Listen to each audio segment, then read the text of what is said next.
Hello and welcome back to the Second Chance to Live channel here on YouTube. I'm happy to see that you decided to stop by to watch this video presentation. Thank you. In today's video presentation, I'm going to be sharing an article that I republished on Second Chance to Live several days ago. The information within this article has helped me in many ways through my process over the years, through coming out of denial and addressing and learning to accept and love myself as a brain injury survivor. To read the article, I'll put my glass back on and bring up the article. I would encourage you to listen to this article several times because there is a lot of information within the article, and by listening to it one time may not be enough. Here's the article. Living with a brain injury, whose shame are you carrying? Hello and welcome back to Second Chance to Live, my friend. In May of 2007, I wrote an article to share some of the information that helped me in my process. You may not be aware of this article, so I would like to share that information with you at this time by republishing the article. The article's title is Whose Shame Are You Carrying? Hi, and welcome back to Second Chance to Live. I'm happy to see that you decided to stop by to visit with me.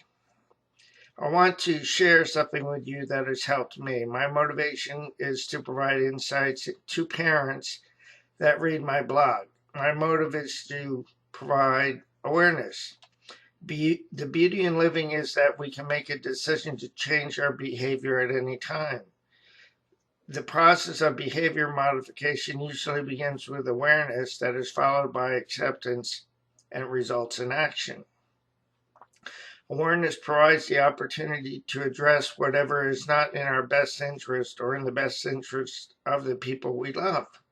Acceptance acts like a balm to soften the walls of our resistance and bring us to a place of action. The action that we take provides the momentum that resolves our guilt and shame. When parents do not deal with their guilt and shame, or shame and guilt, they make their children carry it for them.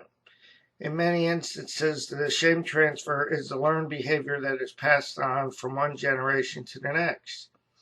Through my recovery process, I have learned many valuable lessons. One of the most important, most valuable lessons is that I'm not responsible for anyone's guilt or shame.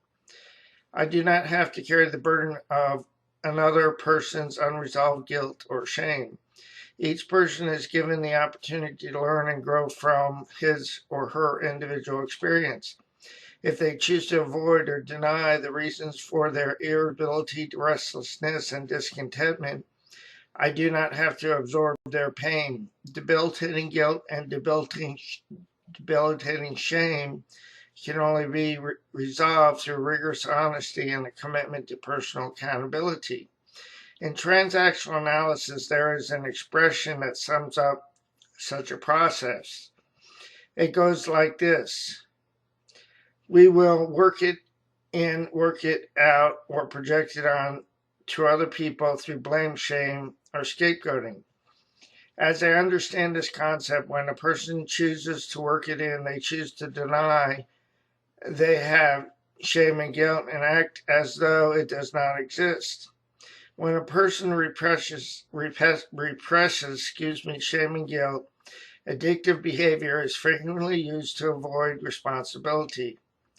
When people choose to work it out, they become involved in a recovery process or program to identify and repair the reasons for that shame and guilt.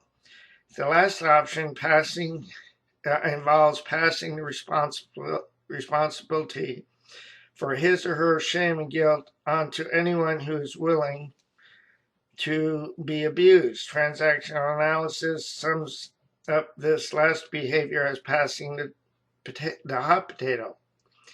The last option involves making someone else the reason why they experience their shame and guilt.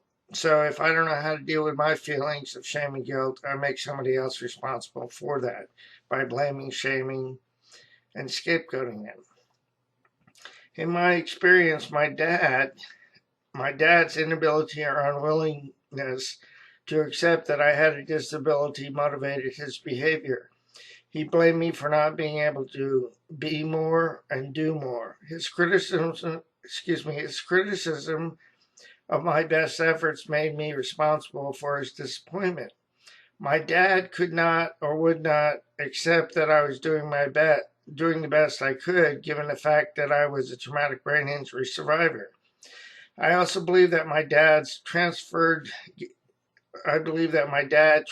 his guilt and shame onto me for his driving the night of the accident that caused or resulted in the damage to my brain through the traumatic brain injury that I experienced. Because my dad was unable to process his own guilt and shame, he transferred that guilt and shame onto me in the form of blame and criticism. I'm not angry or bitter at my dad. I'm glad I worked through a lot of my hurt and pain and was able to stop carrying my dad's guilt and shame for not being more. I believe that I am more than enough, disability and all. I am not my traumatic brain injury, but my traumatic brain injury changed the course of my life forever. I wish my dad could have accepted that I was doing my best rather than wanting me to be someone without a disability. I'm sad for both my dad and myself because we could have had a much better relationship for many years before he died. His acceptance of my disability came in the last 3 to 4 years of my dad's life, and he was able to accept that I was doing my very best. He also told me that he was proud of me on many occasions during these years. In conclusion, I would like to encourage the parents that are reading or listening to this article to encourage your children. Your child may have an invisible disability that has gone undetected for many years. If you want your child to excel, avoid blaming, shaming, and criticizing them for not being more. They may not be able to reach your expectations, however, they may be doing the best that they can. By acknowledging this reality, you will be able to cultivate an empowering relationship with your child or children that will last a lifetime. Parents by nature want their children to grow up to be professional adults. Having such a hope is not wrong. However, your child may never be able to become a doctor or a lawyer or some other dream that you have for them. Encourage your children, teenagers, and young adults to follow their dreams, not yours. Nurture their strengths, and you will both get what you desire, an empowered individual who is following after their bliss. This is the end of the article, and I want to thank you for your time in listening to the article. I also want to encourage you, as I need to remember, please do not give up on yourself, your process, or a loving God, because more will be revealed in and with time. The pieces of the puzzle will come together in the correct order and at the right time. I'll say so long for now. Have a great day, and God bless both you and your family. So long now.